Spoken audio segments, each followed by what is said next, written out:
Today's episode is with Giorgio. Giorgio is a senior detection and response consultant. Nowadays, most of the incidents here involves pretty much ransomwares. From an analyst point of view, you want to take your time, understand that everything is really safe, that you addressed all of the possible. What are some of the key components that you have seen that should be thought about when you are building an incident response? The bigger is the organization, the more difficult it is to know everything about your environment. How do I test? How do I validate that my plan is effective? Very few people inside an organization that can take so very difficult decisions. You know what kind of data you have to see first to take that kind of decision. You can never be 100% sure most of the time, but you have to be fairly sure that's not going to happen.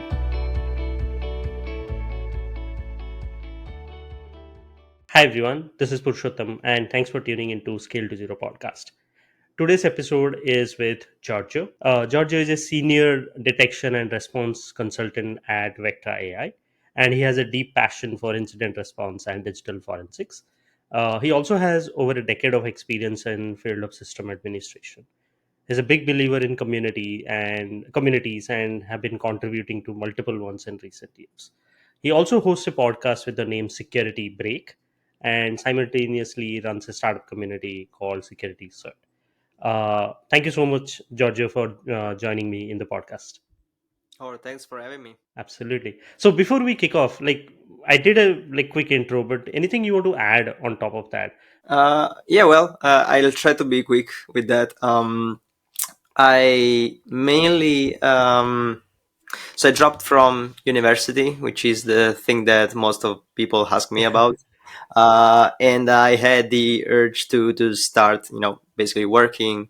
And I can say that my only skill was about computers. I was just I would say probably the geek guy in the surroundings in my hometown, and that was just the best idea to pursue.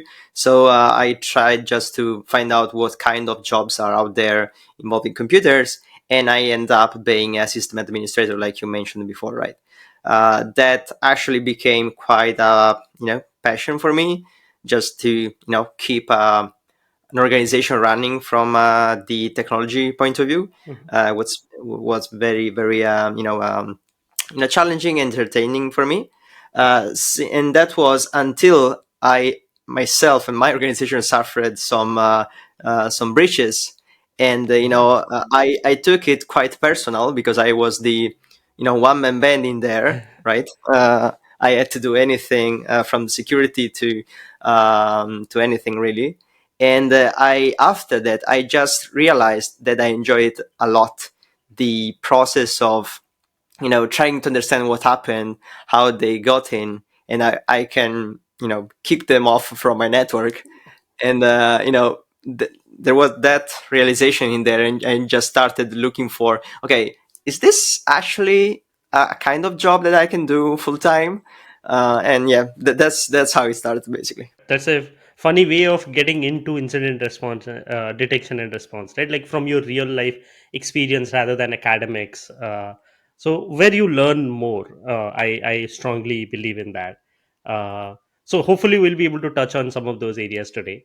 Uh, Before we get into that, um, one question that we ask all of our guests is, what does a day in your life look like? Okay, well, I don't know how interesting that could be from my side, but well, I work from home currently, and that means that I barely wake up, just maybe a quarter before I actually have to start working. Hopefully that doesn't get mad, my boss or something, but no one has complained so far.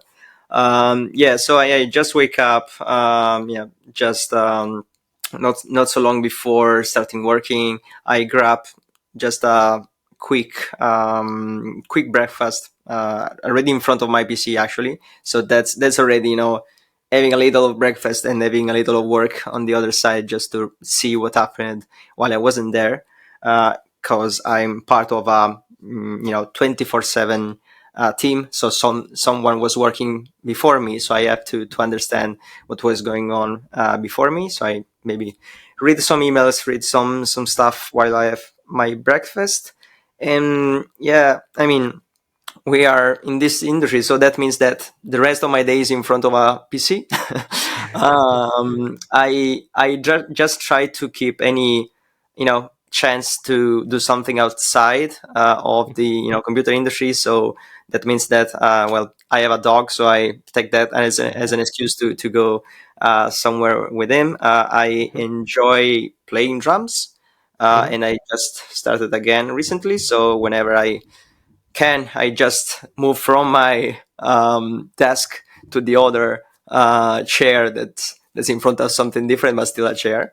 Mhm. Um, but yeah, I mean, very quickly that's part of my daily routine, and it's not so fancy or nothing.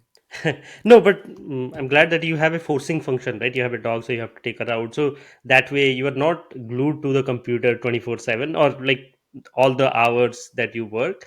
That's good. And you also play drums, which like music often helps you relax, right?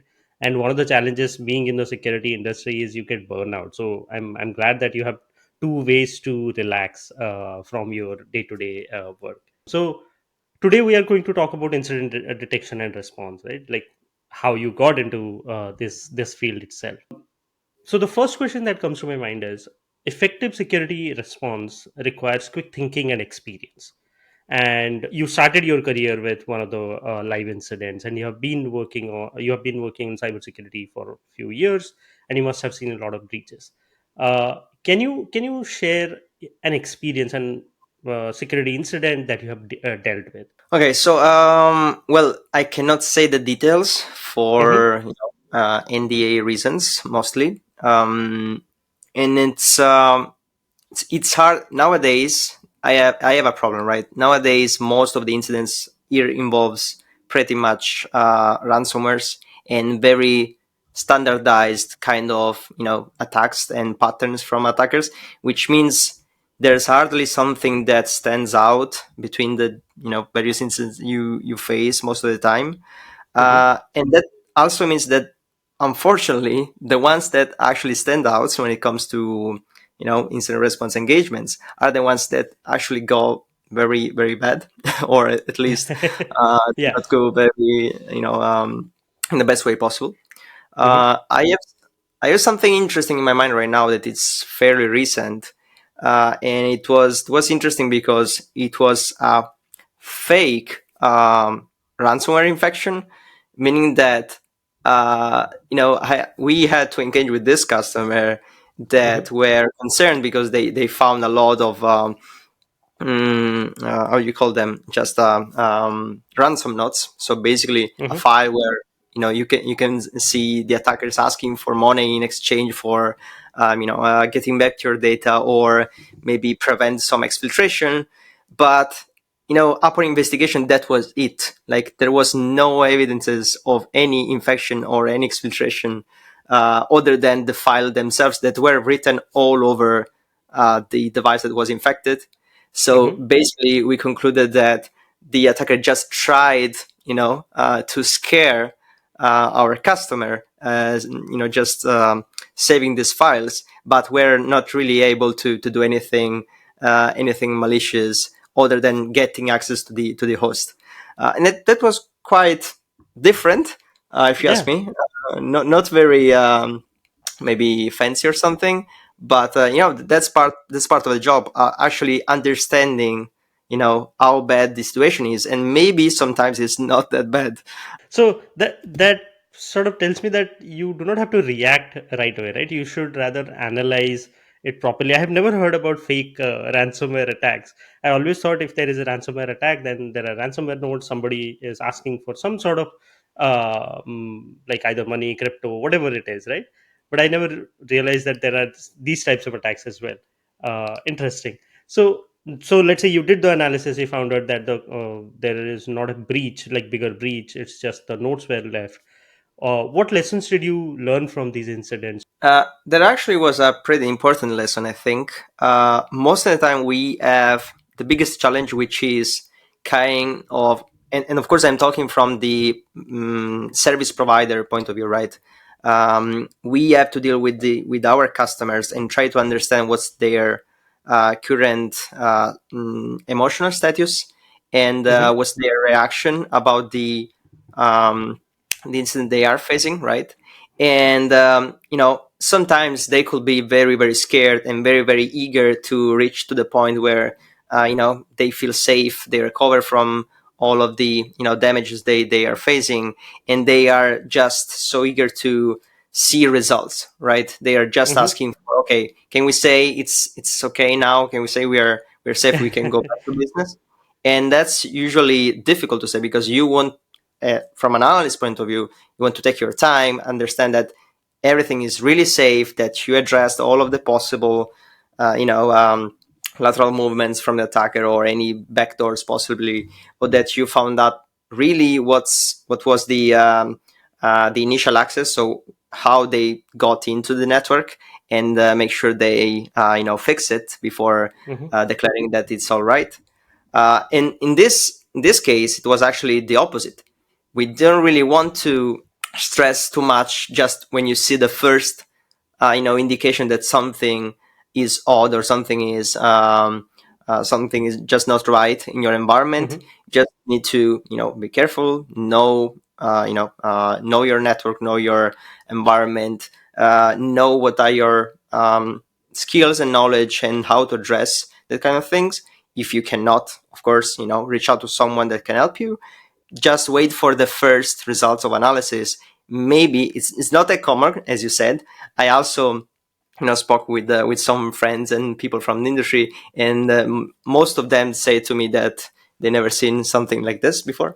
But yeah, still, it could be that they still did not cause too many damages, and you can feel a little more relaxed that you can fix the problem as soon as possible. Yeah, I like one key thing that you said, right? Like, wait for the analysis to finish. Because there is often that challenge of balancing between speed and accuracy. If you take a lot of time, then that doesn't help. And if it is not accurate, it doesn't help either. So you have to balance that out.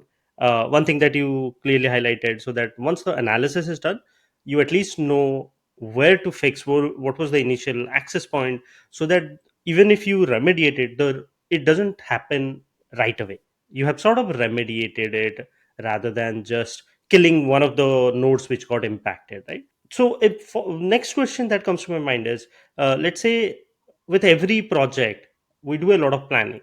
I would believe the same thing would apply to incident detection and response, right? Like when you went to this customer, when you saw that they are breached, prior to that you must have done a lot of planning in terms of what is their infrastructure land. You understand that what does their network posture look like. You might have done a lot of planning, right? So what are some of the key components that you have seen uh, that should be thought about when you are building an incident response plan? Well, there are different parts of it. There are Mm-hmm. processes, and there are, let's say, more technical elements of an incident response plan. The preparation, so creating a response plan is really the first part of the incident response process itself. And Mm-hmm. once again, I think the most important things are also the ones that are most commonly the biggest challenges. The- Mm-hmm. You know, once again, from my point of view, from my experience, and well, first of all, it is having a process at all.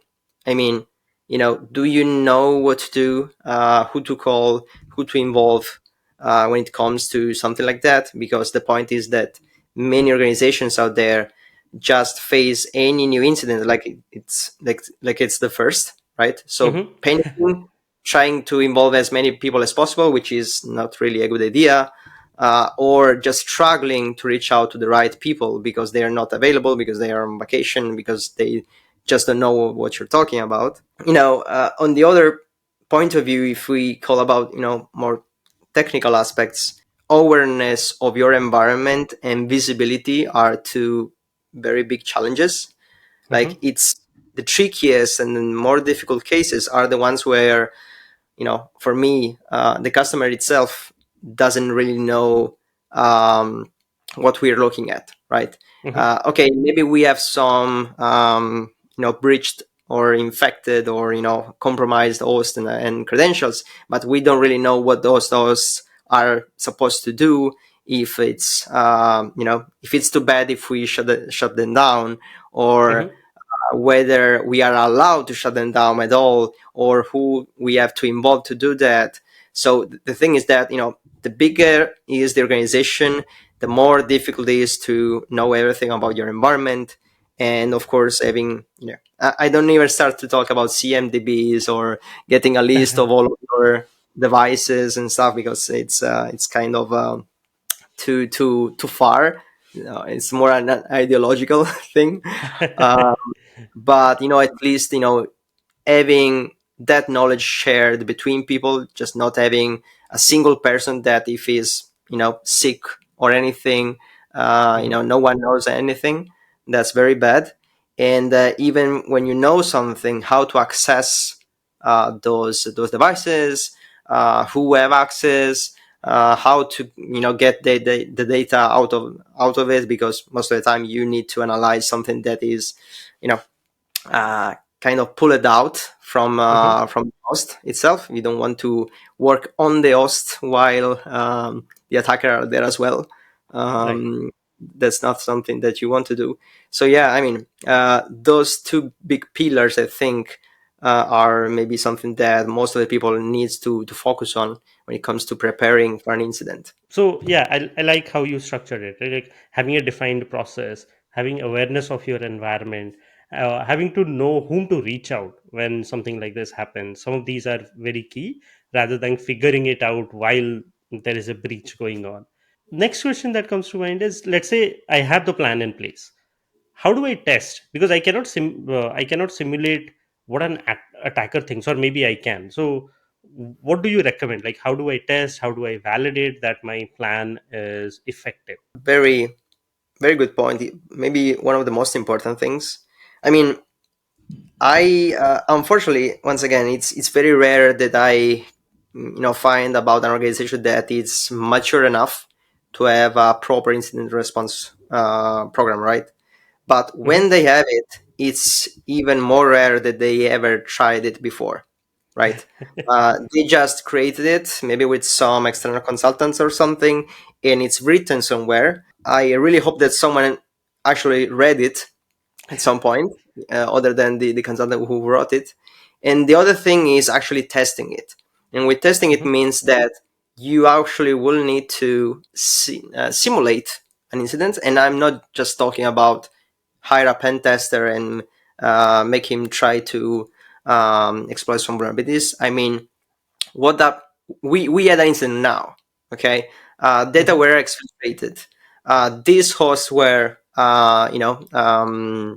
infected, compromised, and Hmm. now what do we do? So you actually should be there. You should start the process. You should look for the people, involve the people, and I'm talking about, I don't know, legal department, public relations, C level that needs to take the business decisions, finance people that needs to, I don't know, verify that that last money movement was actually approved or not, Hmm. and see if they get involved, if they know what you're talking about, if they are available and they reply as soon as possible, and have someone who, and this is very important for me, have someone who manage the, let's say, the, it's not a project, but if you want, be the project manager of the incident response. So kind of Ah. handle both the um, all of those departments, non-technical ones, and at the same time, or the all of the analysts who are actually looking at the data and taking conclusions from them, and kind of translating the technical part to the people that have to take the decisions. Okay, we need to, I don't know, isolate the domain controller, and if we do that, we shut down the company for at least 4, 8, 12 hours. Okay, who can take that decision? Okay, let's call the CEO. Does he know what I'm talking about? Does he know who I am? And then, that I can actually call him for this reason. Can he take this decision in a small amount of time, knowing what are the consequences? Okay, if he says yes, who is the person who can go in there and click the button to shut down the domain controller, or just isolate it from the network or whatever? Can he do that in a small amount of time as well, or do we Hmm. need to wait for someone else from another parts of the world to maybe wake up because he's not working on the same time zone, and do that for us? And maybe at that time it's already too late, right? So that's the kind of thing. Do we test all of the process to involve all of the people every time, even though it seems like a very big thing, and we know that everyone is busy with their own daily duties, but Right. still, all of this, if you don't test it, the point is that you're going to waste a lot of more time later on. Well, you cannot work even if you want to do it, because maybe they encrypted everything in your environment, and that still happens, as even more than I would like to admit. No, I think you highlighted some of the key points. One thing that stood out was having a dedicated sort of project manager for the incident, which I had not thought about. But they sort of take out the pain of communication, whether it's internal or external, or even like between security folks, non-security folks. The project manager can do that activity for you, right? The folks who are doing the analysis, maybe they don't need to be disturbed every 30 minutes or an hour to give an update to everyone, and things like that. And yeah, on top of that, having the understanding of key roles in the incident response, and for what you can reach out to them, how you can reach out to them, would, yeah, certainly play a major role. And I think I have also seen some customers where they have the plan in place. They had the plan, like they created it 6 months ago. No one has ever touched it after that. And when there's an incident, there is panic because that document is out of date and you're trying to figure things out on the fly. If I may, I need to be, let's say, honest with myself. Even though you really work hard on your plan, right, and Hmm. you actually tested it and everything, there's always going to be something that does not really fit with your plan, and you still have to improvise at some point, right? That Right. always happens. But as the wiser people than me say, it's better to improvise when you have a plan, that you have to improvise all of it, and have to have to do something different every time. You actually Hmm. want to do, I would say, 50% of a standard process, and then improvise the rest of it, than Hmm. actually try to improvise 100% every time. Essentially, you want to save as much time as possible, because you Yeah. know already what steps you need to do. And Hmm. one last thing, just because once again, it's a topic which I care a lot about. That project manager role actually has some kind of, it has a name, right? It Hmm. should be called an incident commander, but unfortunately, is nothing that I really see out there anywhere, right? So I just hope that at some point it becomes like a standard or something. No, I agree. Like 10% or 20% improvement versus 100% improvement is a huge thing, right? Huge difference, especially when you are in the middle of a breach. One of the things that you highlighted in the earlier responses, like often with incident response, you have to collaborate with other parts of the organization as well. It could be engineering, it could be product management, and it could be leadership, it could be external parties. What are the challenges that you have seen while coordinating with different teams? And let me break it into two phases. One phase is when you are sort of working on an incident, and the other one is before and after the incident. When facing an incident, that's something I mentioned before. Just know who to call, right?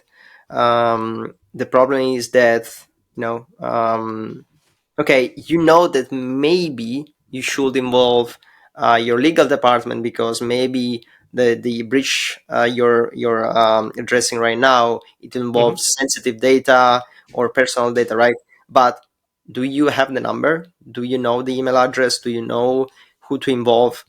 Or do you have to actually understand if you have a legal department, if that's internal, if that's external. So you have to actually call some kind of external entity at that point, and that's a big topic, right? Because Mm-hmm. there are entities that you have to involve from your internal organization, and maybe third parties, being that consultants from the technical part or non-technical part, maybe law enforcement in a lot of cases, Mm-hmm. um, and maybe, I don't know, maybe you have to reach out to your customers at some point, or some other kind of stakeholders, right? Mm-hmm.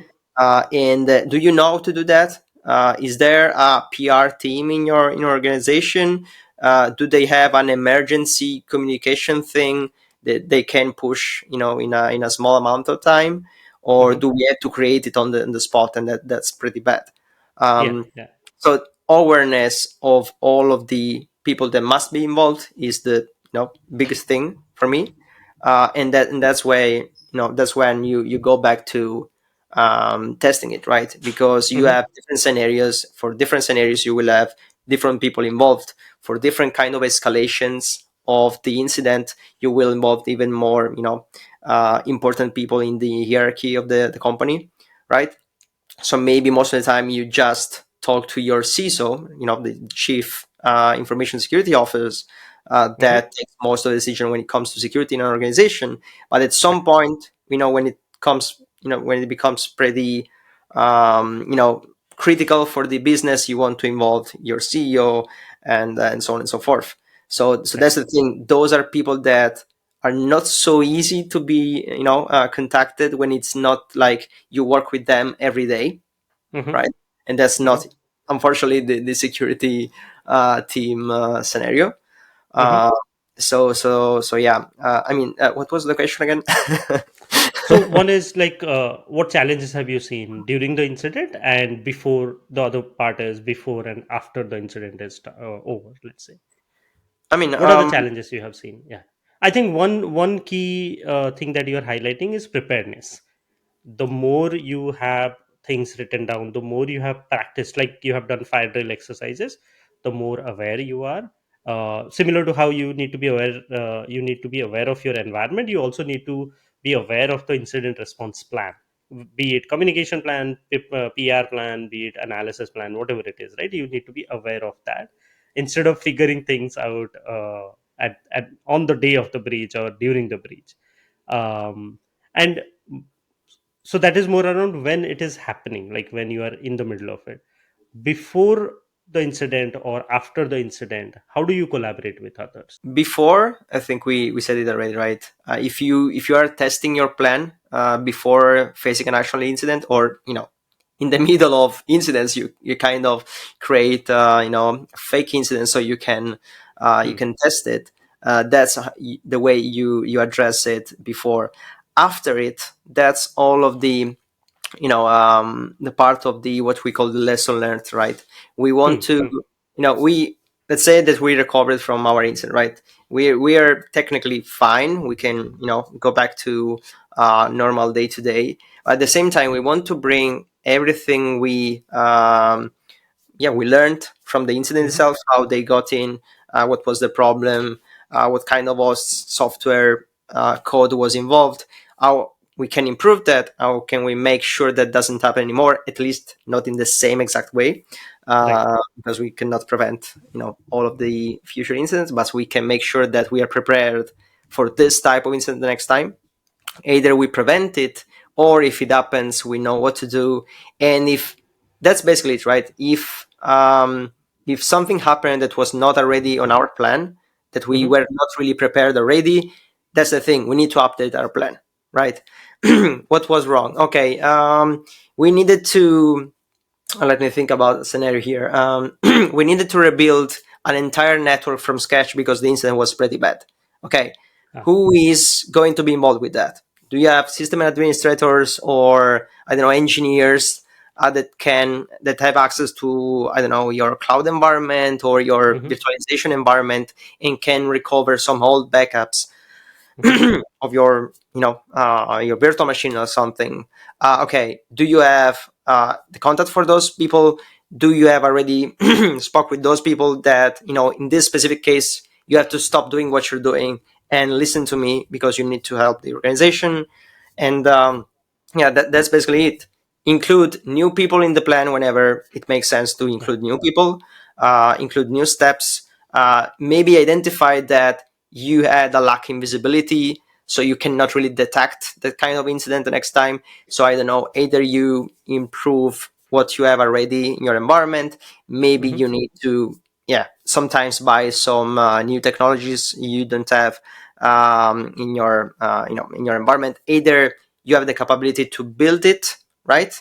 That's something fine if you can do it, or you have Hmm. to buy it. So you have to, start looking for something out there. Maybe there's another department that it really looks into um, technologies to buy, so you need to Hmm. contact them as well. And you need to train, of course, your people in order to be able to analyze that kind of data, or be able to use that kind of tool, because it's going to be something new. And Hmm. of course, everything needs to be to make sense with everything you had already before, right? Yeah. So if it's a new tool, you don't have the knowledge, no one knows how to use it, you're spending the money, but it's not really helping. You need to build new, let's say, pieces of the plan that you have already, so that that plan still makes sense, at a high level view. Yeah, no, that's a great way of explaining that what challenges you face and also how you can resolve them as well. One particular thing that I really liked is bring in new people, because they often bring in a different perspective, right? So yeah, that certainly helps. Like if you have experts in the team who were maybe working on a different breach, they might have seen something similar in the past.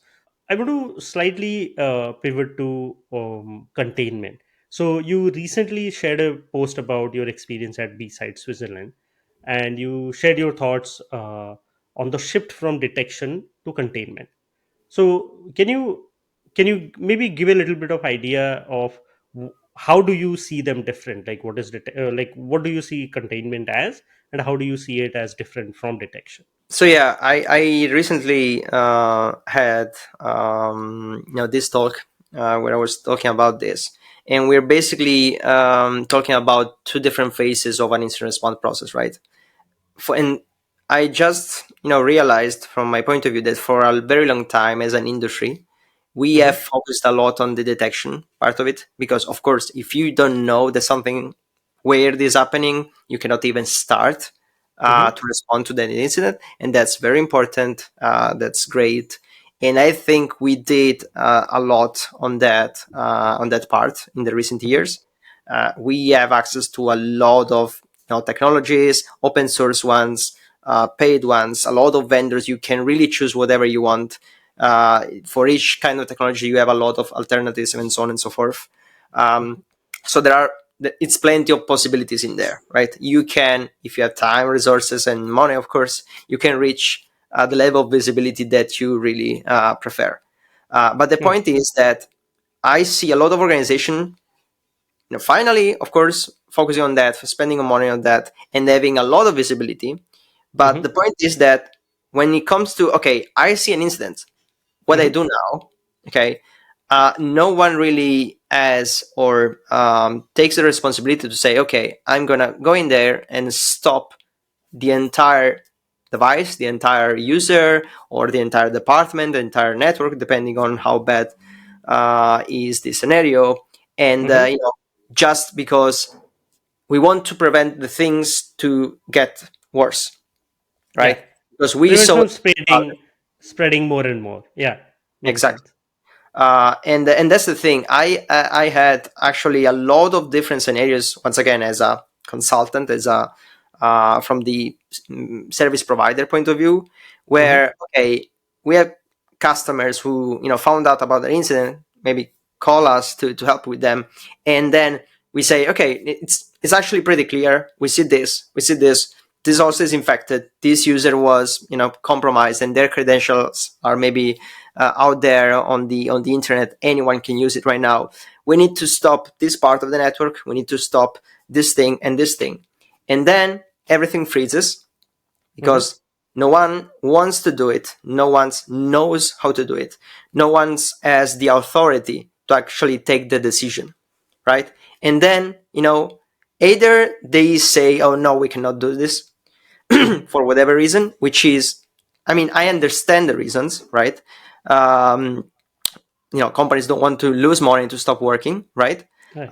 So it's pretty hard to take that decision like that. But at the same time, if you don't take the decisions right now, it's just gonna be worse. And we had various scenarios where it just took too much time to decide what to do, and eventually a ransomware infection spread across your network.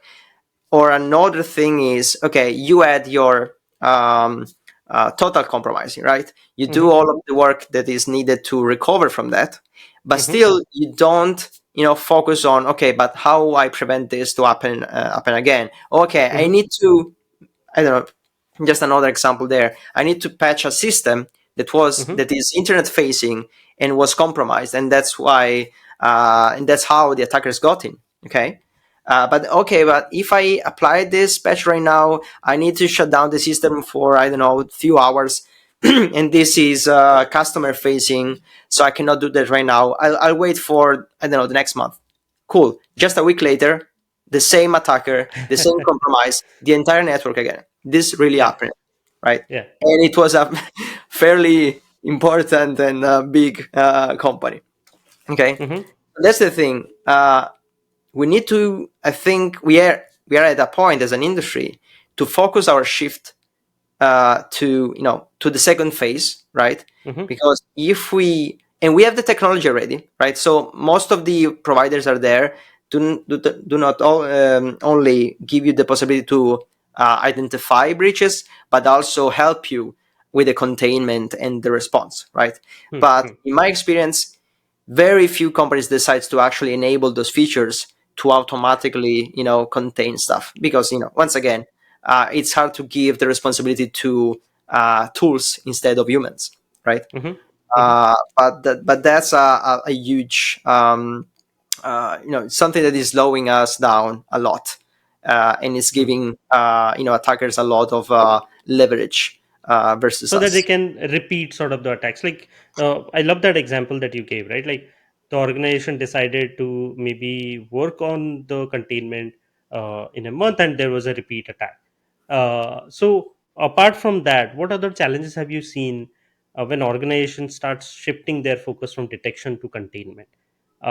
Is it more of budgetary constraints, or is it more of the focus that maybe the team or the leadership is more detection oriented? Maybe that's why they are spending more time on that, not on the containment. What challenges have you seen organizations face? I think, and this is my personal point of view, of course, we have two big problems. One Mm-hmm. thing is the authority of the thing, right? So we have very few people inside an organization that can take so very difficult decisions, right? And Right. can give Right. you the okay to once again contain part of the network or something. Mm-hmm. And once again, I really believe that you need to grant that kind of authority to someone else, that in case of emergency they have the knowledge, they know how to interpret the data, and they can understand when is the time to take the decision. And Mm-hmm. maybe it's better to try to justify your decision later on why you did it, instead of just taking your time before you do it, because it's just going to be worse. And that's the first thing. And I still believe that that it could be, it's not the only answer to that, but that incident commander role in there could be Mm-hmm. one of the options that you could have if you have someone who is entrusted to take those kind of decisions in the moment of the emergency. Mm-hmm. um, the other thing is that still it's really hard to understand when the incident is so bad that requires Mm-hmm. that level of containment, right? We were talking, sometimes you just need to contain an individual laptop, and Mm-hmm. most of the time that's fine, that's okay. When it comes to servers, when it comes to part of the networks, it's an entirely different story. So the other thing I believe is, and we go back to something we mentioned before, awareness of your environment, and Right. not only knowing what's out there, but Mm-hmm. also how important that is in your for your organization, right? From a business perspective. Okay, Mm-hmm. what happens if I shut down this server? Do we lose Yeah. money? Okay, can we still provide some kind of products or services depending on our kind of organization? And Mm-hmm. if this goes down for 24 hours, how bad it is for the company? Is it, I don't know, on a scale to from 1 to 5, is it Mm-hmm. 1 or 2, or is it actually 5?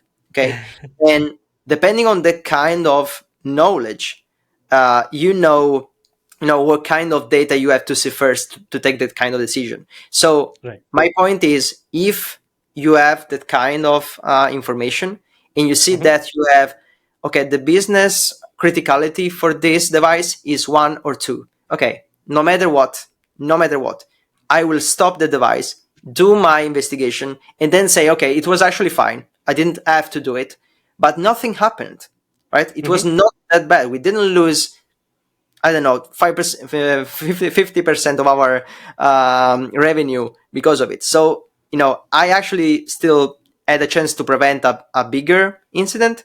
So Right. I will do it.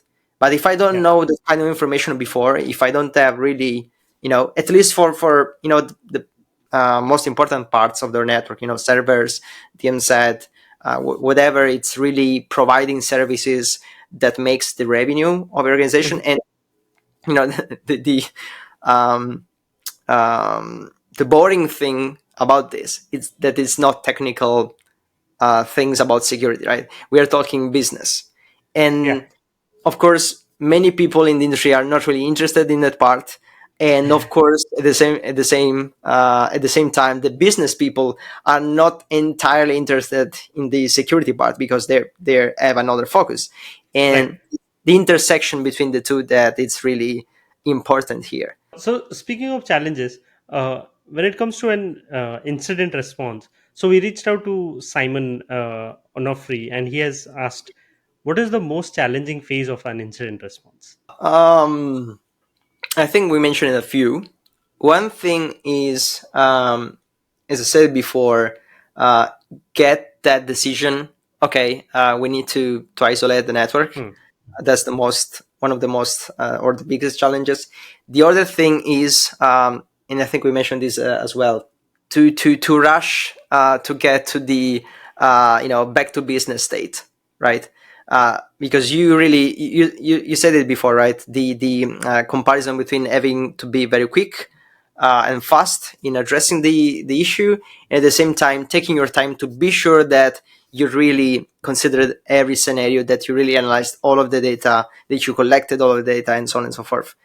Um, when it comes to the analysis part, you really want to take your time. You want to be Mm-hmm. sure. You want to be sure that the moment that you hit that button, to go back to business, you're not in the same state you were before the incident, because Right. otherwise it's gonna just be worse. You already, slowed down the business for a certain amount of time to investigate, and Mm-hmm. that time was not spent well, because maybe you will have to slow down again later on.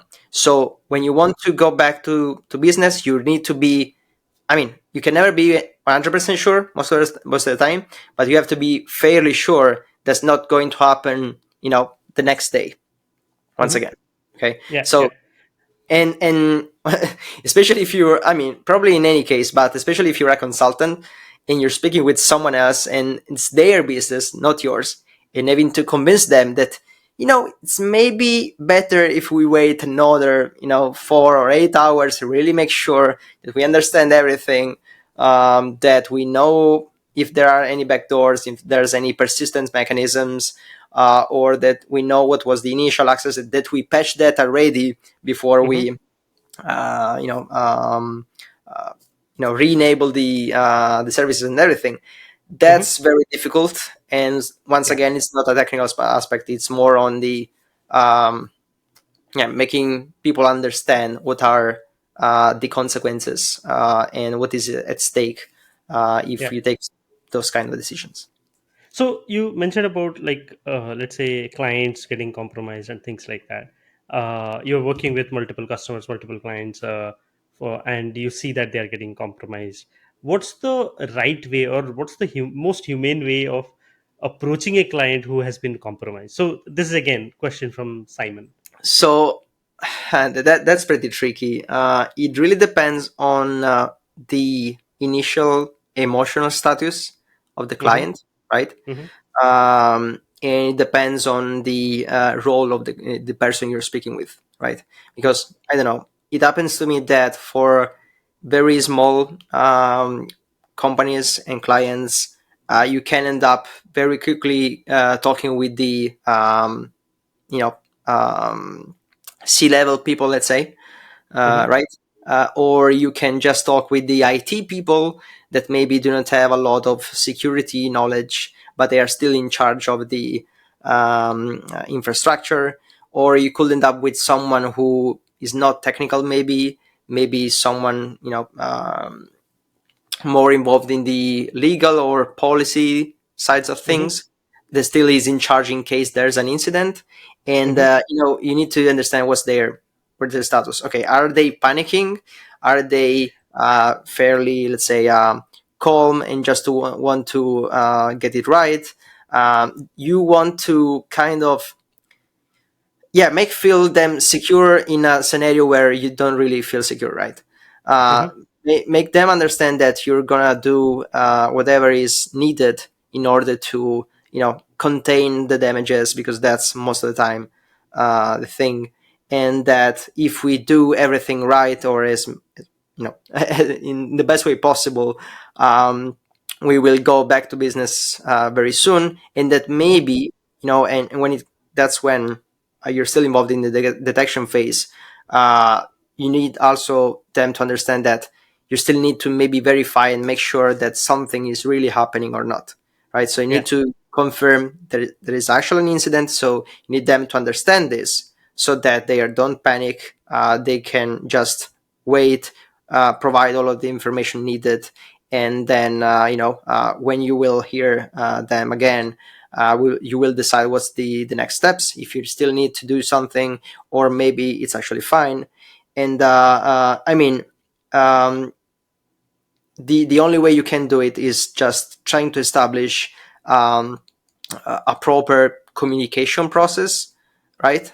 Taking the time to speak with the people. If that's not the right person to speak with, trying to understand whether they can Right. give you the contact of someone else, maybe. And then making sure that you will have constant updates regarding Hmm. what you found out. Hmm. Uh, and yeah, whenever they have a new question or they want to know something, uh, actually provide those information, because even though you could not have any news or any updates, and that's actually pretty common, right?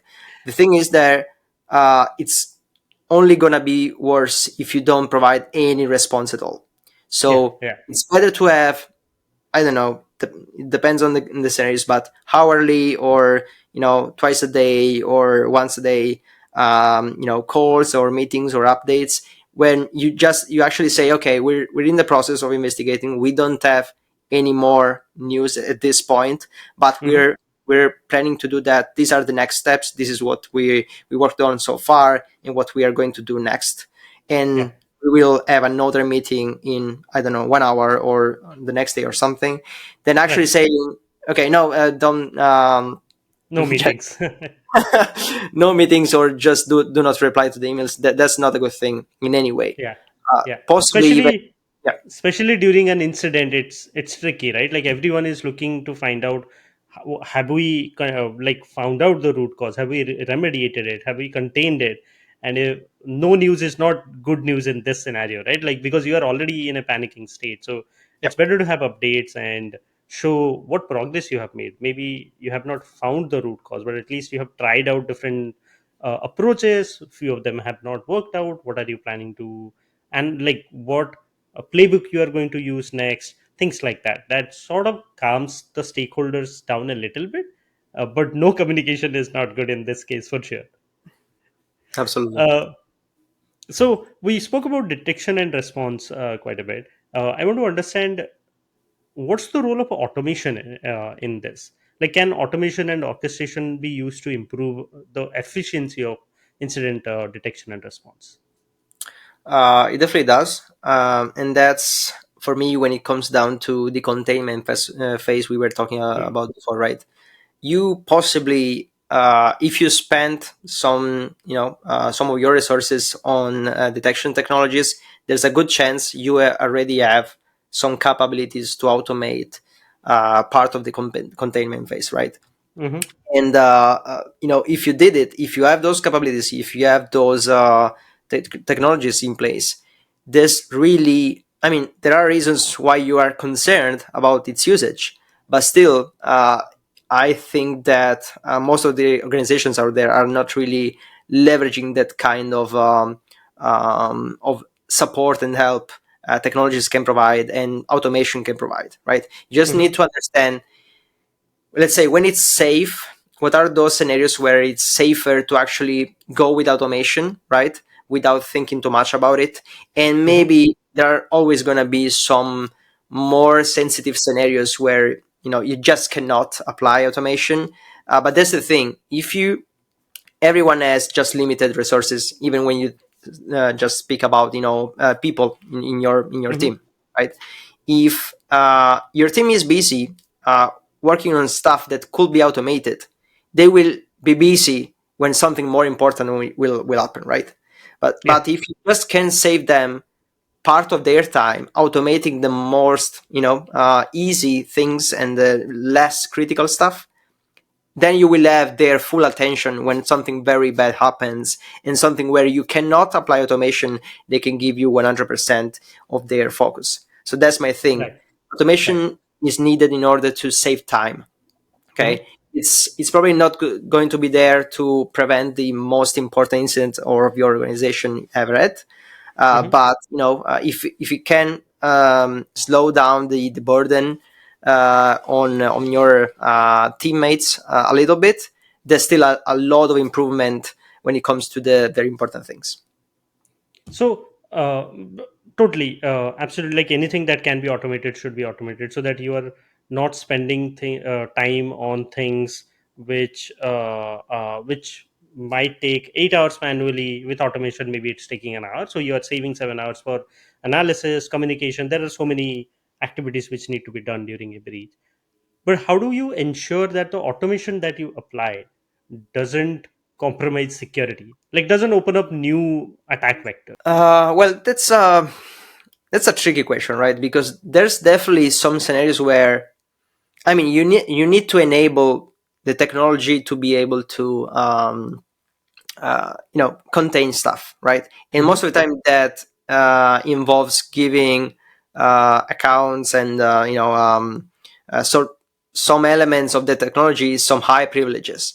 And of Hmm. course, if you don't secure them, that's another possible attack vector, or you're definitely enlarging your attack surface, right? Yeah, yeah. But I would say that most of the time that's not really a concern, or not one of your first concerns when Okay. it comes to that, because you already possibly have so many solutions and technologies with very high privileges in your environment that you're not really bothered with, even if maybe you should, right?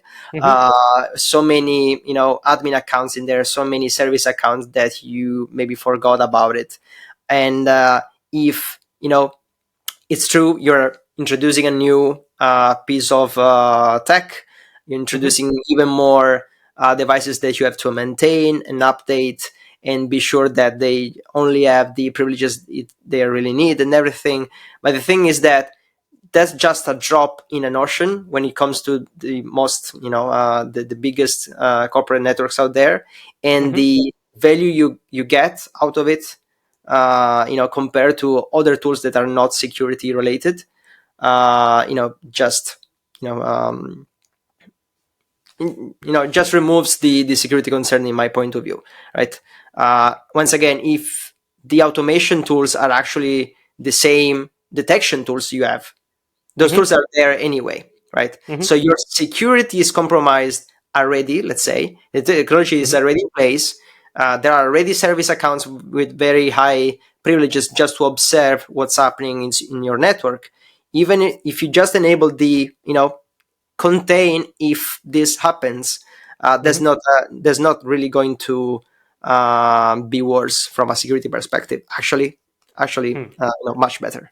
So we spoke about tools, we spoke about automation, but there is always that human element, right? Like there are folks who do the analysis, folks who do the communication, incident commander, and there are stakeholders. So you cannot take out the human element from the system, and this can be applied to any field of business, right?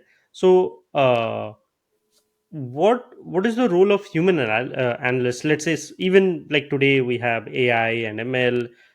It's helping with a lot of analysis. Do you see in future that we'll need human analysts, or we automation and AI can sort of completely take care of the incident response? I mean, I don't think that's a thing at all. What I mean is, I work myself. I work for a company which uses AI to help analysts and everything.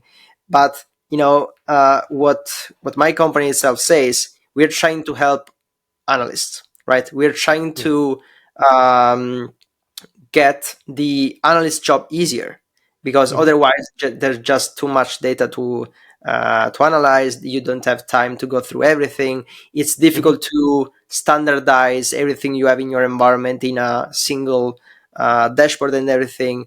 But Hmm. technology has always been a tool, from Hmm. from the human history. AI is just a new tool, a better Hmm. tool possibly, right? That is Yeah. getting us new possibilities. But at the same time, once again, the worst incidents we are engaged for, or we are facing, are actually manually perpetrated most of the time by humans, right, from the Hmm. other side.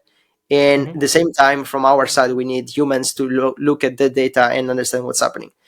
We are applying automation. We should apply automation, but that's Hmm. when a human decides that it's, in that specific scenario, it's safe. It's safe to apply automation, right? Hmm. And then it's gonna be a human who decides, okay, let's go back to the previous status because it was okay or it was not okay, the decision that was there, and maybe I need to change my automation rules after I investigated the specific case, right? Yeah. So the Yeah. thing is that technology is there, no matter what kind of technology. Today is AI, tomorrow we will have something else. Hmm. It's just, it's supposed to get our job easier, right? Yeah. But it's not really, replacing us at any point, in my point of view. Hmm.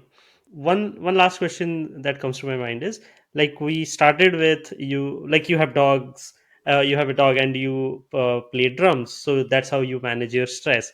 When you are in incident detection and response, you are always in the zone of figure like outmaneuvering the attackers and things like that, so there is a lot of stress. So I mean, I understand how do you manage your burnout and stress. What advice would you give others to manage their own burnout and stress? So I know it seems like I always answer with the same stuff, right, to all the questions. But my point is that if you just not wait for the next incident and Hmm. panic when it happens, and you actually test your plan, you simulate things when it's safe to test your plan, and it means that your people in your team are actually, know what's going to happen, know what they're going to do or need to do, right? Hmm. They will feel safer. The level of stress will be lower. There will be some, Hmm. of course, but they will face the incident in a better way, right? So that's the thing. The key component here is to be prepared. The more prepared you are, the more incidents you faced before, either real incidents or simulated incidents, the better you will face the level of stress during an incident. And the other thing, and this is possibly, I guess, a suggestion for managers out there, Hmm. uh, you cannot pretend that someone in your team can work, I don't know, 48 hours straight to an incident because that's what's going to happen. I don't think everyone understands what an incident responder is going to do. It's going to work on the incident until it's gonna be fixed. Okay, Mm-hmm. and that is not gonna take most of the time just few hours. Was Yeah. a real incident at a at a level where you're really being compromised, it's gonna take weeks.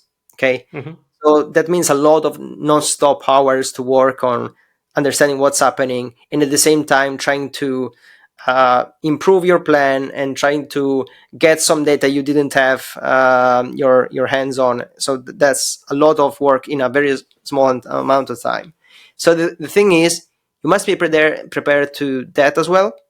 Mm-hmm. If you must have some kind of uh, you know 24/7 Mm-hmm. coverage. So some people might should get some rest, and some other people should take from that point.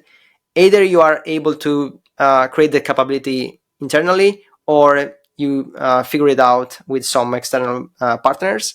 There's no right way to do it. It depends only on what you can do it at that moment and what you cannot. Mm-hmm. um, and you just need to understand as a manager that some very stressed and some very tired analyst is not going to do a great job, right? True. After True. 8 hours of work, you don't really understand what you see in front of you. So it's not in your interest to really squeeze everything out of one single analyst. So if you're working on that budget for the next year, maybe it's not only regarding technologies to buy. Maybe it's a lot on hiring more people, train your people, Mm-hmm. and make sure that in the worst case scenario, you can split the burden of the incident between multiple people at the same time. Right. So someone can take some rest while the other one is working. Yeah, so finding that balance between overwork and stress, so that you can think properly, right? If you have been working for 48 hours straight, as you said, like after 8 hours you're just looking at some, maybe you're looking at logs, but even though you are looking at the core reason of a breach, you might miss it, right? Because your brain has been looking at logs throughout the day, or looking at a lot of things throughout the day, so makes sense. um, Another question that Simon has asked is, what advice would you give to someone who wants to pursue a career in incident response? Since you have been in this field for some time, do you have any advice?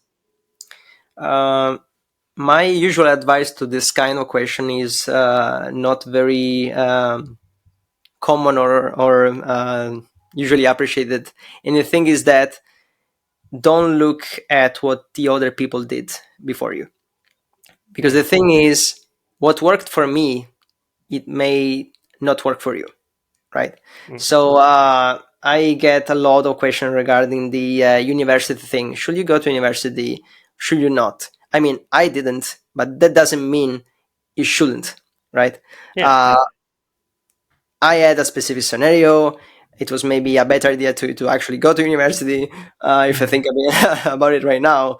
But the point is that what can you do right now? Okay, Mhm, are you able to take university? Can you spend that amount of time without working and of course getting any money? Is there anyone that is paying that for you?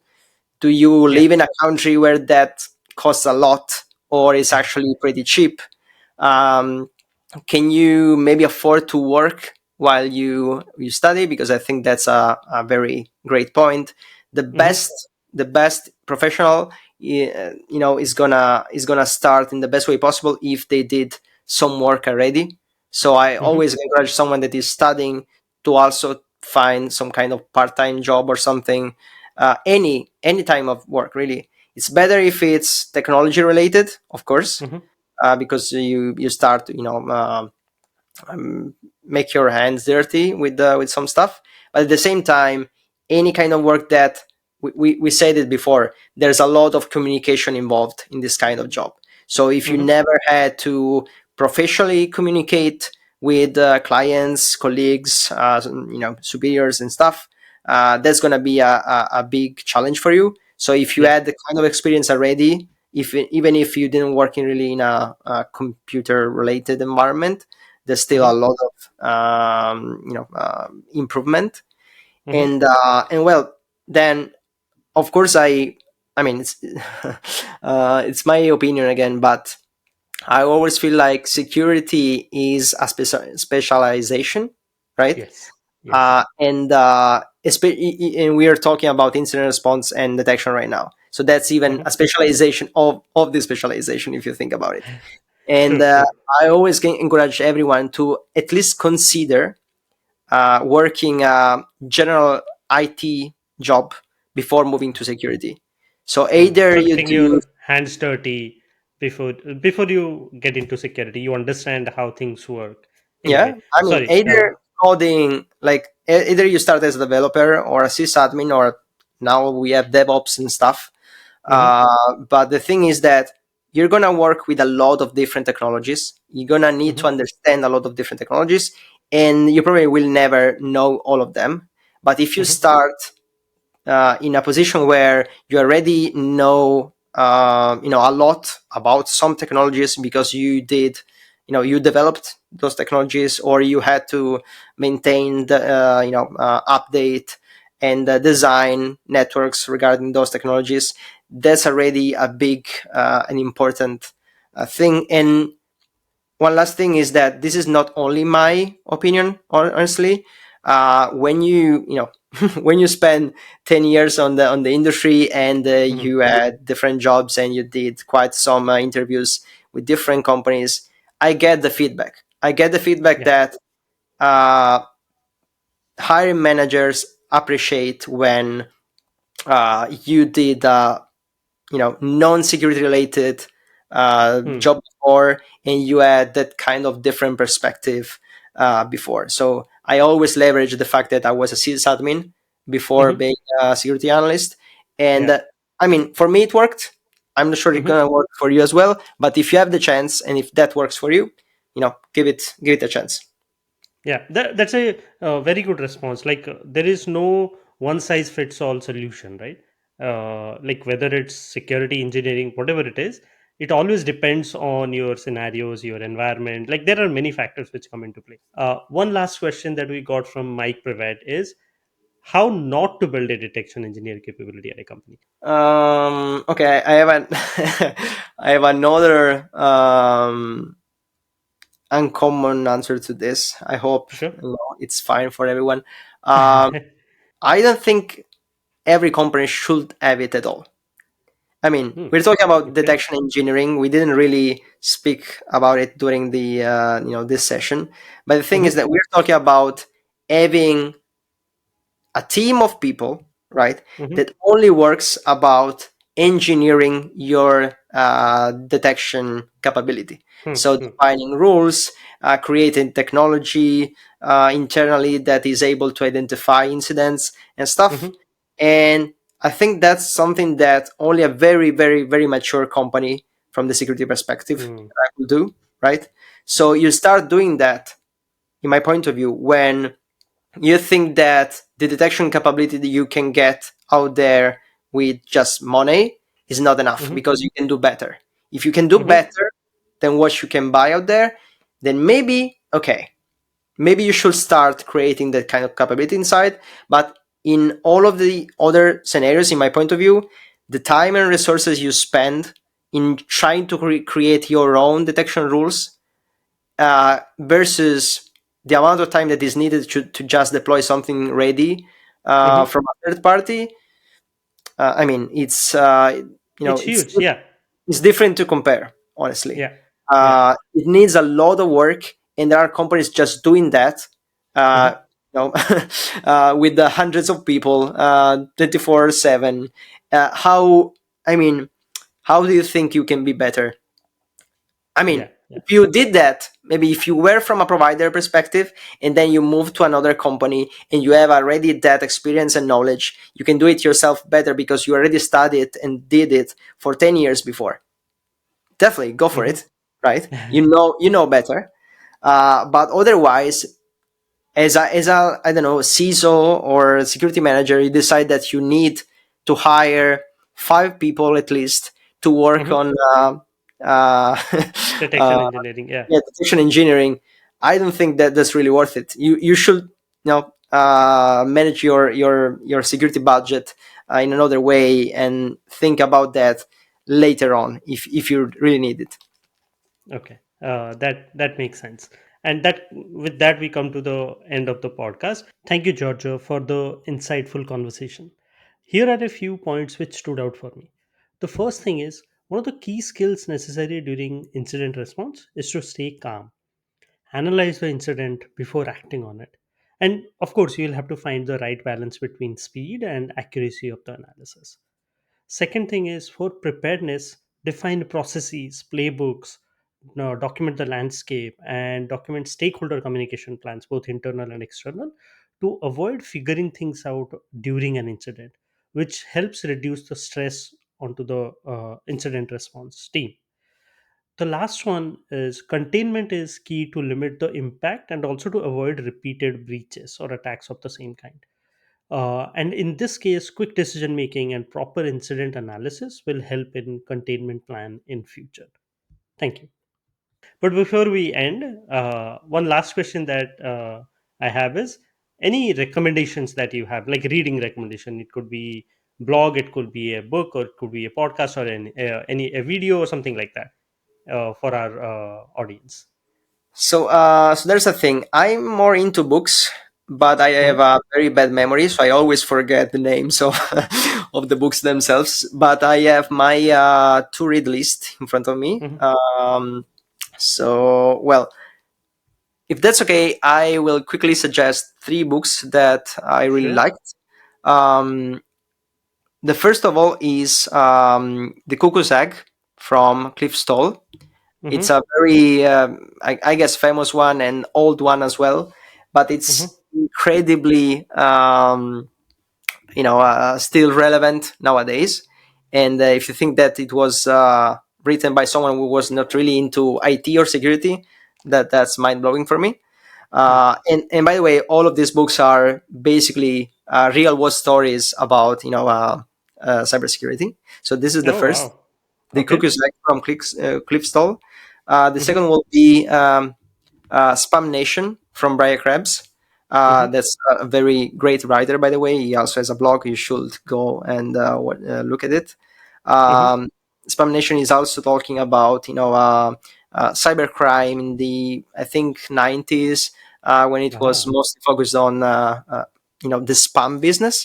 Hmm. uh, and yeah, of course, Sandworm by Andy Greenberg, that is also more into APTs more than cybercrimes.